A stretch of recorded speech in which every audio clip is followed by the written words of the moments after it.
Welcome to the very first episode of The Collective Talk, where we're going to talk all about prayer, family, and ministry. I'm so excited, you guys, because it's my very first episode.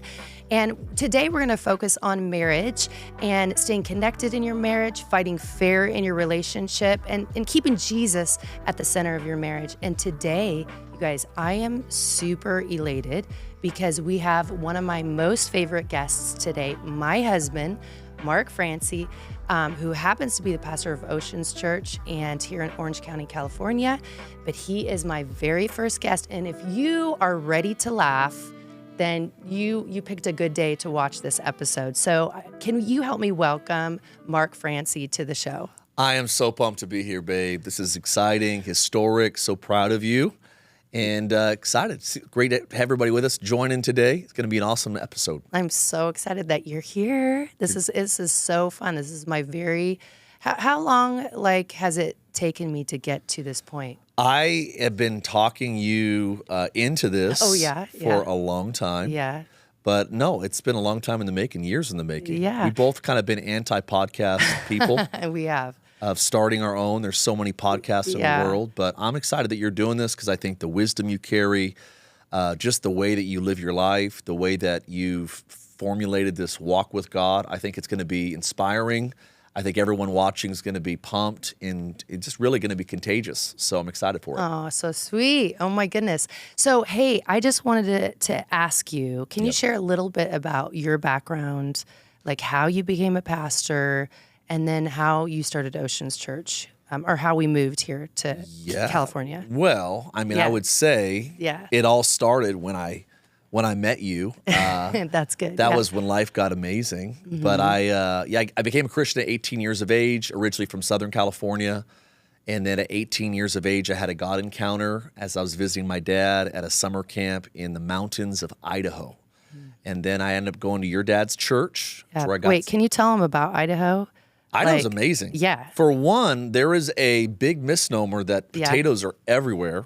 Yeah, and have we ever seen an Idaho field? I lived in Idaho for 17 years. I've never seen a potato farm. Field, right? Never. Neither have I. License plates say famous potatoes. They're not that famous. If you live in Idaho, not that famous. But we were there. I was there 17 years. I met you when I was going to Bible college. Yeah. Obviously, you were stalking me for a long time. I think it was the opposite. You wore me down. If you wear me down long enough. Hey, wait, we might need to share that story where you were not invited to my birthday party. I do recall some sort of loose invitation to your birthday party at Applebee's. Yeah. Back when Applebee's was undefeated with their the blondies. But yeah, you had a birthday party. I was kind of in love with you. I think you were in denial, not talking about the river in Egypt right now, but you were there, and your sister knew that I think I was crushing on you. But essentially, you're like, no, Mark's just friendly to everybody, which I was. I'm a pretty friendly person, but I was definitely a little bit extra friendly to you because you were stalking me. Yeah. So I walked in. I walked in with like the full size, the 8 foot. The life size bears. Do they even sell those I bears haven't seen one anymore? in a while. Yeah, I haven't. It was probably seen 8 foot tall bear. I had to put it in my passenger seat of my car. I carried it into Applebee's, may or may not have been invited to the party, but it was at that moment, I think, that the wheels began to click that this guy actually probably does like me. Yeah, I definitely knew at that point that he was into me. So, yeah. It would have been at a summer retreat, though. Yeah. Probably at the pool when I had my shirt off. Oh, that the Lord this really is going down fast. You softened your heart. And you're like, I don't know, that guy's got some good abs, you know? Yeah, I definitely, that would, yes, that's it. So anyways. Yeah. Yes, I digress. We fell in love between my first and second year of Bible college. And as you remember, we dated for, 6-8 months, got engaged, and then got married in September 30th. Yeah. Which I want to encourage, if you're watching this, newly married, and you want to remember your anniversary, just forget it one time. Yeah. And you'll be never good from that point again. out. But no, we got married September 30th and 2005. Yeah. Been married now, it'll be 19 years in September. Yeah. Been a wild ride. We're youth pastors at Rachelle's parents' church in Boise, Idaho, the great Capital Church. Shout out to Chris Wild, my mentor, my older brother-in-law. One of the wisest guys I know. Not quite as good an athlete as I am, but a very, very wise person. But was there. Chris might be on the show, so he might He'll clean that up later. He'll clean that up. But no, he's incredible. So we were there, youth pastoring, became kind of one of the leaders of the football program at Boise State for the kind of chaplaincy, and did a Bible study with the players. Really special window of our life. We had our two babies in Idaho. Yeah. Then we had a word from God in basically like late, was it 2009? Something like that? 2009, I think, yeah. I was reading Rick Warren's book, ironically, The Purpose-Driven Church. He shared the story of how they started Saddleback Church. Yeah. And many people don't know this, but when we got married, Rachelle, obviously, for those of you who don't know, grew up in a church. Her parents started from scratch, and she was like, she saw the good things about ministry, the terrible things about ministry. Yeah. So when we got married, she said, Mark, there's two things we never want to do.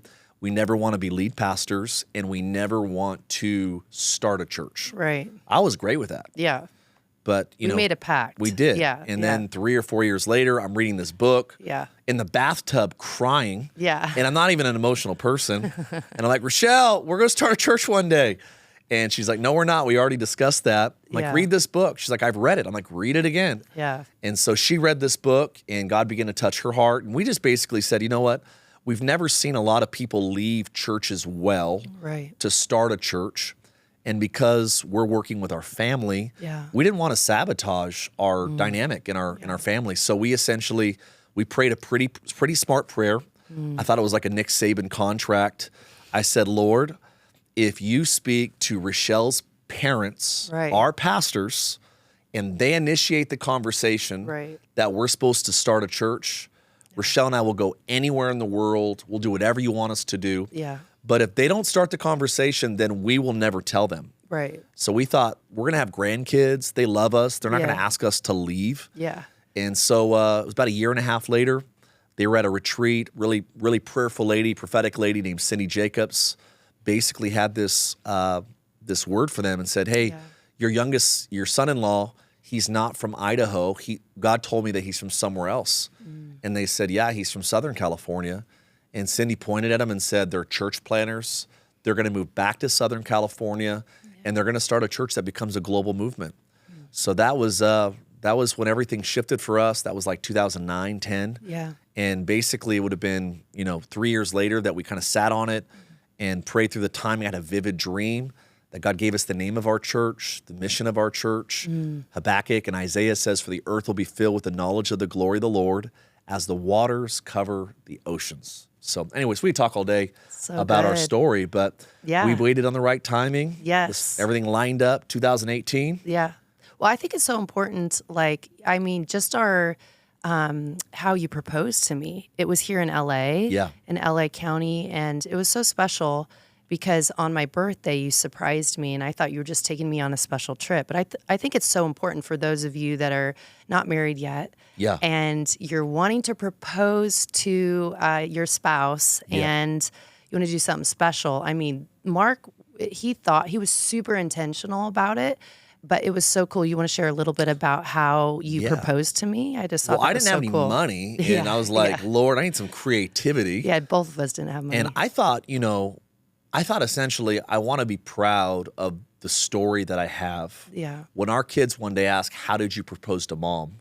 I wanted to have a story that they could celebrate and that they would want to emulate one day. Right. So I prayed, and God gave me this idea. My grandparents got married at Angelus Temple almost 74 years before I proposed to you. Yeah. And my grandma, she was a Foursquare missionary, so she knew a lot of the higher-up people in the Foursquare denomination. Somehow we got a hold of Pastor Matthew Barnett. God bless you, Pastor Matthew. But they basically asked him if this young guy from Idaho could propose to his girlfriend in Angelus Temple. And so somehow, some way, God opened up the door. We did a slideshow video. I took you on a fancy date. We actually bought your wedding ring that day. Yeah. But I had to lie to you, which, man, there's only 2 times you can lie to your wife.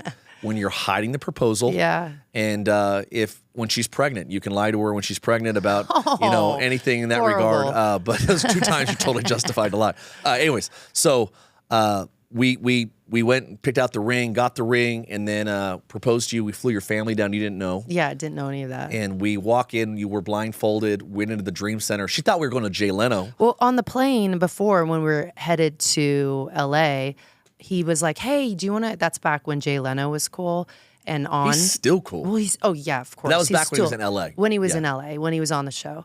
And you're like, hey, do you want to go to a Jay Leno show? And I'm like, yeah. So when you blindfolded me in the car, I thought we were going to a Jay Leno show. Yeah. And then so you blindfolded me. And then as soon as you open the door for me, some guy yells like in a deep voice, hey, come backstage. Are you Mark? Are you Come Mark? backstage. And I'm like, oh my gosh, he's taking me to Jay Leno backstage. Something way better. Yeah. Oh yeah, yeah. So you lead me into the Dream Center, Angelus Temple. Yep. And we sat you front row. Yeah. There was a bunch of candles lit on the altar area. Yeah. And on the screens it said, happy birthday, Rachelle. Yeah.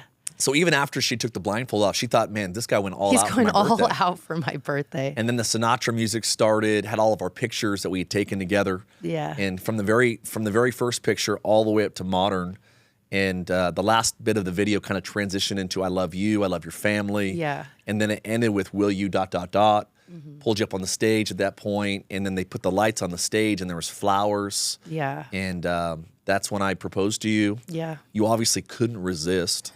I definitely And then couldn't. Yeah. after that, there's clapping in the balconies, and you're like, who's here? And I said, just the sound guy and my family and your family. Yeah, which was so cool. At that point, I began to cry. I was so excited that you flew my whole family, your family there to watch the engagement. You were crying because you're getting married to well, me. You yeah, were that excited too. about that. I Yeah. was so excited about that. Plus my family. It was all so special.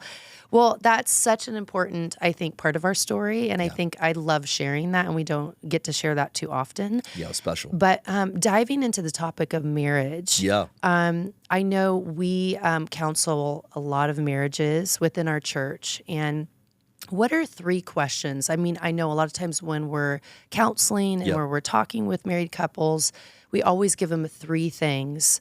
3 questions to ask. And what are those? We usually start off kind of by setting the stage of Yeah. asking people, honestly, Yeah.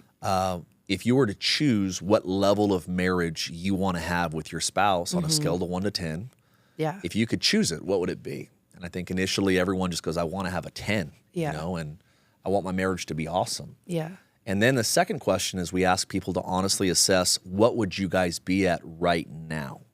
If you were being honest. And what we found is usually guys are more optimistic in that regard. So if the So woman true. says it's a 4, usually we know it's like the guy's like it's a 7, it's a 6. And so we always find there's kind of a discrepancy between guys and girls with gauging where they're at in their marriage.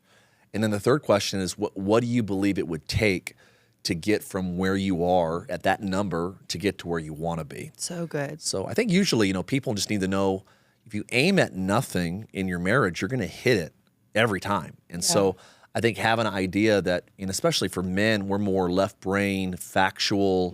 I need to have a plan, a solution to fix the problem. And that's essentially, you know, men and women are different that way because men are more fact-oriented of just, I want to fix. Right. I want to fix the problem. And women want to process the emotional aspect of what they feel. Right. And that's why I think a lot of times there's arguing in marriages or disagreements because women want to process emotion, men want to solve the problem. Right. And sometimes that doesn't always line up very well. Right. So that's So where we good. usually start with those questions. Yeah, so good. So in diving even deeper, how would you say if a couple was saying, how do you fight fair in your marriage? How would you fight fair if you're in like if you're having difficulties within your marriage and you're fighting, how would you fight fair in your marriage? Yeah, I think a lot of times people don't realize that, you know, you don't need to be taught of how to process joy in good things in life. Yeah. Most people get divorced for 2 reasons. It's money related or it's communication related. Yeah. So part of the issue is, you know, with our nation, when we go to war, there's a UN, United Nations, that dictates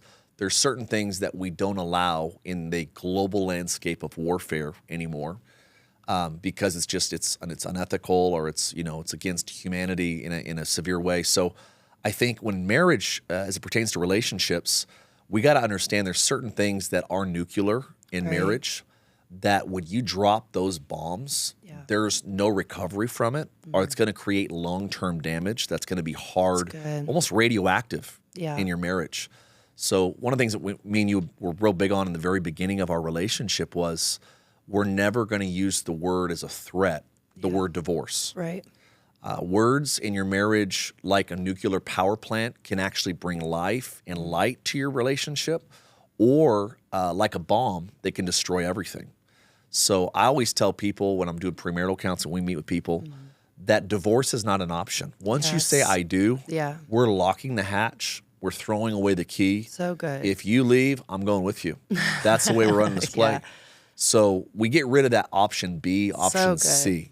So first of all, I think, okay, so if we do have a disagreement, which me and you don't argue, I'm usually just trying to tell you why you're wrong. That's normally. Always.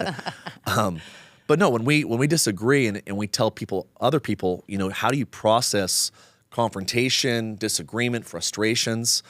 You got to learn how to fight in a way or disagree in a way that you're not doing irreversible damage. So good. That you're having second and third arguments based upon the weapons you used in the initial conflict. So first of all, we always tell people is, okay, divorce is not a word that we use. We don't say it. We don't threaten it. I'm not leaving you. None of that vocabulary is something we use in our relationship. Right. So I think that getting that out of the way, that this is something, because I believe that when you start vocalizing a word, even if you don't mean it. So true. Which when you're arguing, most of the time when you argue, you say things you don't mean, but our words have power. And when you begin to vocalize, I'm going to divorce you, I'm going to leave you, that word begins to almost grow in the walls of your marriage like mold. Right. So I don't want anyone, I always tell people, I don't want anyone to have that lingering in the background of your head that she threatened that she would leave me. So, I'll leave her. And you create this nuclear bomb in your marriage. So I think number one is we don't use the word divorce. Yeah. Number two, we don't go to bed angry. It's hard sometimes. Yeah. Early year of our marriage, early years, I wish someone would have taught us this. Yes, for sure.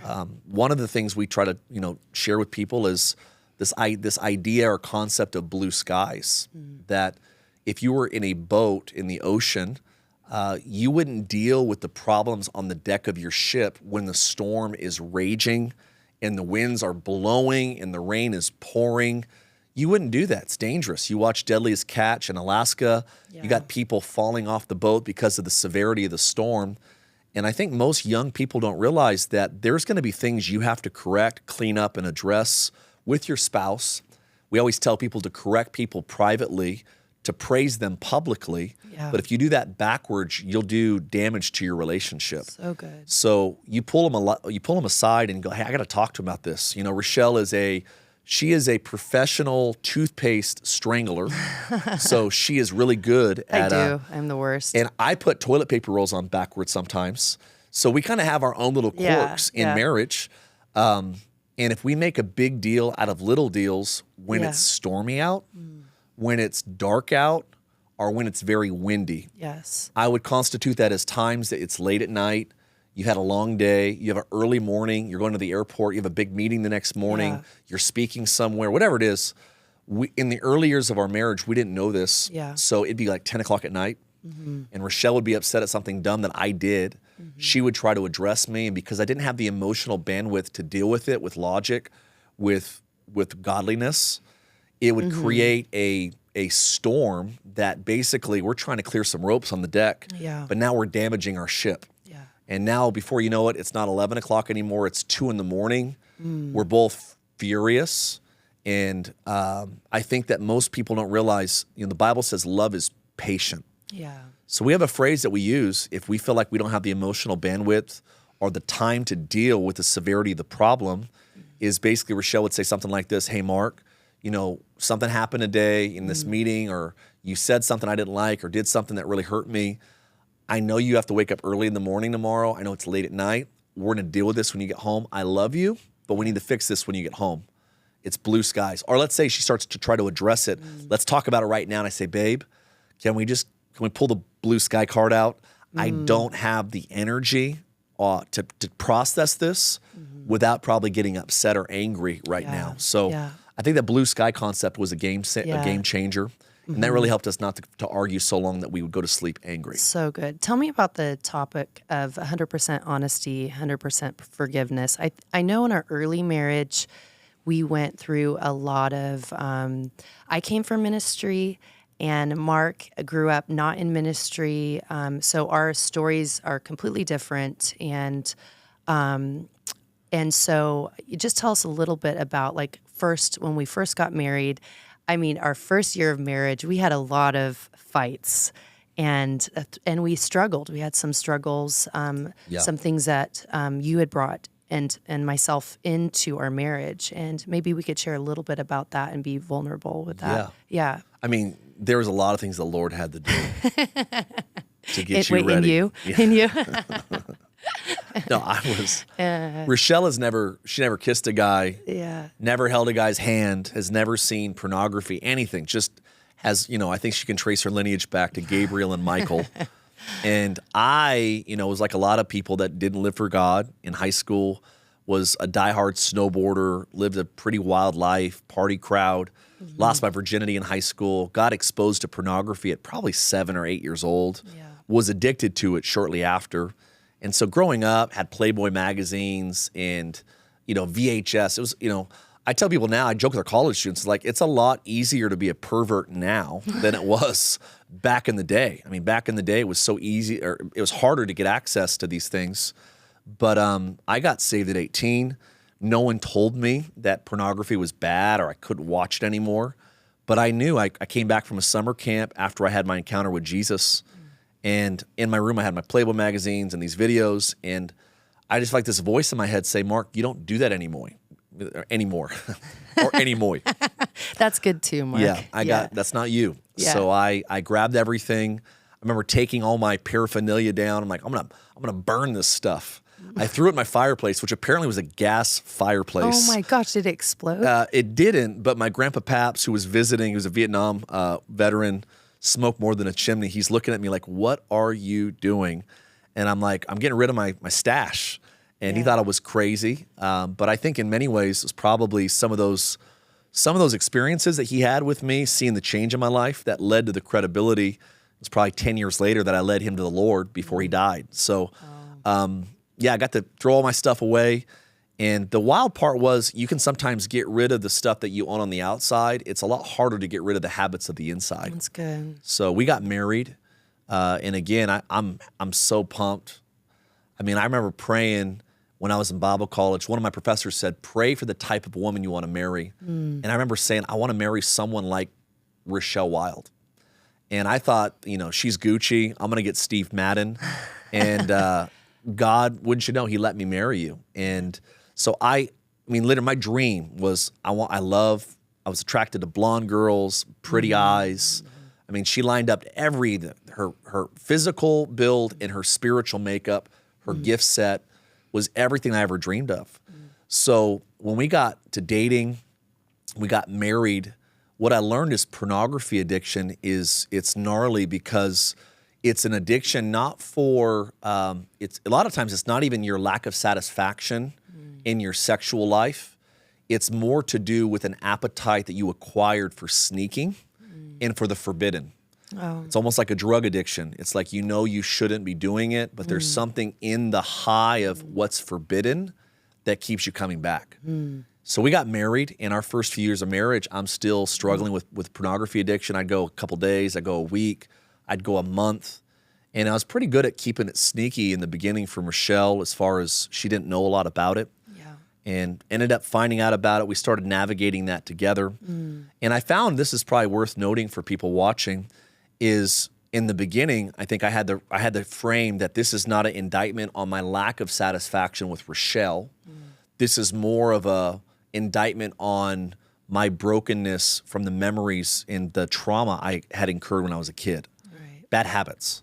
So essentially, we started navigating this, and I think for Rachelle, it was like, I'm so upset that you're doing this when I've waited my whole life for someone like you, and I'm upset at myself. And essentially, I think it got harder to be honest with Rachelle because I knew it was hurting her so bad that I didn't want to hurt her. Yeah. I think a lot of times guys they stop being honest with their spouse out of love to protect them. And what had happened is we had a family member, kind of a distant family member, have this crazy thing happen in his family that he ended up basically, he had a lifelong affair with multiple people and just someone that you never would have anticipated having done something like that. And it shook Rachelle and it shook me. Yeah. at a high level, probably 3 or 4 years into our marriage. And I remember Rachelle and her wisdom just looked at me and you said, babe, you're like, you said, Mark, promise me that you'll always be honest with me so that we can deal with any of the dark vices or temptations going on in your soul. Yeah. We can deal with it at the thought level before it ever becomes an action level. Yeah. And we were being honest. And I said, Rachelle, I promise to do that. But the hardest part about being honest is I'm scared that at some point you won't be forgiving. Yeah. And we kind of forged this concept that I never really heard someone teach before, Right. that we call it 100% honesty, 100% forgiveness. Yeah. And I really do believe that when married people will be willing to equally be committed to, if you're honest with me, I'll be forgiving with you. So good. And it creates this beautiful ecosystem in your marriage Yeah. that I'll struggle Yeah. with you. You're going to pray for me. Yeah. And it's going to help pull me out. And I don't know. I just think it brings the best out of each other. So good. Yeah. Like in our marriage, that was so helpful. Like Changed everything. Yeah, it changed everything. Just I knew that if we struggled together too, that God could heal anything. Yeah. And I think instead of fighting each other, we helped each other through the struggle of our weaknesses. And so I thought that was really, really helpful. Yeah. Well, how do you maintain a healthy connection with your spouse? If some of the listeners out there are wondering, how do we maintain a healthy connection, you know, early in our marriage, maybe we're older in our marriage, how do we, how does that connection stay strong? It's great. I think one of the things we've learned together is some of the questions we like to ask each other is, Sunday nights are usually really significant for us. As a family, we try to pray together almost every night, but for sure, Sunday nights is kind of our powwow. We get in one of our bedrooms on the bed. We start praying for the week. And basically we'll kind of talk through, hey, we had this meeting on Monday. I have this appointment on Tuesday. I have this errand we have to run. I'm going out of town on Thursday.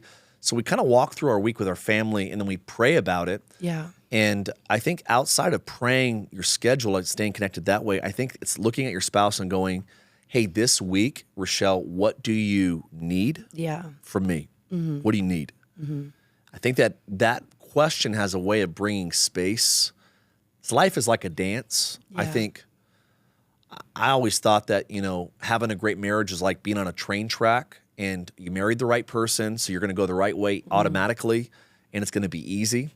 But I found that being married in a great relationship is less like a train and more like a sailboat, that every morning you wake up, the currents change, the winds change, and your job is to assess, what do I have to do to position the sails to catch the wind to go where we need to go today? Yeah. So the questions that help us steer our marriage is, Rachelle, what do you need? And then after I can ask that, what do you need from me this week? Yeah. Monday, what do you need? Right. This week, Wednesday, when you have this appointment, what do you need? I got to watch the kids. I got to run to the airport.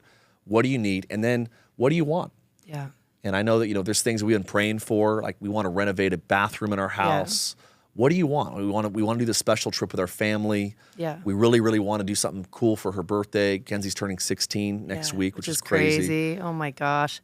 We don't want her on the roads. No, just kidding, Kenzie. We do. If you don't like her driving, just stay off the sidewalks. Hey. Okay? I'm just kidding. No, but it's gonna be special. But I think those questions have a way of equalizing, I think, the space and the gaps in marriage, of just going, babe, this week, this is what we're doing. What do you need? And in this season, what do you want? Like, what can we pray for? I really want to go on a trip. I really, really want to get rid of my car. I want to, whatever it is, material, relational. I really want to make amends with my, my family member or this lady. Yeah. I think that when we discuss what are the needs and then what are the desires, and then we can pray together and just go, God, this week, help me to do what she needs me to do. And this season, give us the desires that you've put in our heart for what we want to go after. So good. Yeah. So good. I love this quote that I heard, that God doesn't want me to be a fix him wife, but a love him wife. And I think it's by Lisa Turkist, and if that's how you pronounce her last name. But I thought that was so profound because a lot of times in marriage, we're trying to fix our spouse. Yeah. Like, why won't they change? Why won't they become the person that I want them to become? But in speaking over them, in loving them, God can work in them greater than you can. Yeah. In trying to fix them. And so I thought that was good. so beautiful. So God doesn't want me to be a fix him wife, but a love him wife. Yeah. And so I just, that's really important to me, to really love you. How can I love you better? Yeah. And then, and the words that I speak over you too. What are the things that I have spoken over you? Like it becomes the painting of who you become. It is so true. And so I think words are so powerful in who you become. So, And I want to say thank you, Shell, because I tell people this all the time. I know I wouldn't be who I am and where I am in just the way that God has healed me. And I think so much of who I am right now is a reflection, not only of your words, which that was 100% true, but even the way you prayed for me. And I think that's been my desire for you is to see you step into your destiny and what you're called to do. And I think in a great marriage, it's almost like this race to paint the greatest picture of who your spouse could become. So good. God made us that way. God uses words to create. And I think sometimes we complain of where our spouse is instead of calling. And I got to admit, you've done a better job than I have in our marriage of seeing what I could be, telling me it. Yeah. I think most guys are insecure, or if they're not insecure, they wouldn't say they're insecure. They have a problem with honesty. Because I think most guys deal with some level of insecurity. But I found that the people that I meet that are the most confident oftentimes have a spouse that have built them up privately. Yeah. And I want to say thank you for being such a champion to me, and not just to me, but everyone in our whole world. I think everybody would say that you are so good at acknowledging, man, there's gold right here. There's some dirt on top of it. We'll just brush that aside and bring that gold to the surface. And I got to say that I know that that's what you've done for me. You do it for our girls. And I'm very grateful. Oh my gosh, Mary's so such sweet. You get good hugs looking. later. Oh, yeah. Yeah. Well, hey, as we finish this episode, what 3 tips or takeaways would you give some of our listeners? That is a fine Yeah, question. 3 tips or 3. We had some tips, didn't we? We did, but do you? I don't know if I remember them right now. They're there somewhere. We write them down. Up there. 3 tips. Well, let me say this. Let me just say this top of my head. Yeah, top of Shooting your head. from the hip. Yeah. I think that you always will get what you aim at. So maybe this week with your spouse, just go, hey, babe, what do we want our marriage to be on a scale of 1 to 10? Where are we at right now? And, let's just assess. Because ultimately the tip is this: you will get what you fire at. And right now, things won't change in your marriage until you guys start together aiming at something different. So that'd be my first tip. Second tip, according to the screen here, is I think like any great adventure, you have to make changes, adjustments on the way. The winds change. I was watching this, beginning of the golf. I'm not a golfer really, but I've been watching this new Netflix documentary, and it's fascinating that a golf tournament can change so drastically depending on the weather. I think marriage and life, the weather changes all the time. The winds can kick up when your kids get into their teenage years. I think it can start raining financially and struggle in different areas. It could be some of the drama you're dealing with at work. I think that when the weather changes, you have to adjust your game accordingly. And so in marriage, I think that one of the great things you have to do together is go, hey, babe, where are we at right now? What do we need to adjust? Okay, we got to a point that we're like, we probably need to literally carve out some of our budget, and maybe if it's just even quarterly, have someone that deep cleans our house, because that matters to you, it matters to me. But we are both so exhausted from the way that we've been running that we just didn't have the bandwidth. We keep our house clean, but I mean, the deep cleaning stuff that we value, we didn't have the time to do. So we assess that. So I think maybe with your spouse, just going, hey, what adjustments need to be made in this season right now? What are we aiming at? And finally, that's all we have, is we just have 2, I think. Yeah, so 2 would be great. So thank you, Mark, for joining us on our podcast. My honor. I love you so much. I'm so glad that you were my first guest. It's going to be incredible. Yes. I love you. I'm so proud of you. The show is going to be unreal. And I'd encourage you to subscribe, sign up for the Collective Talk podcast. Thank you for joining us on this episode of the Collective Talk. Stay tuned for future episodes where we explore things on prayer, family, and ministry.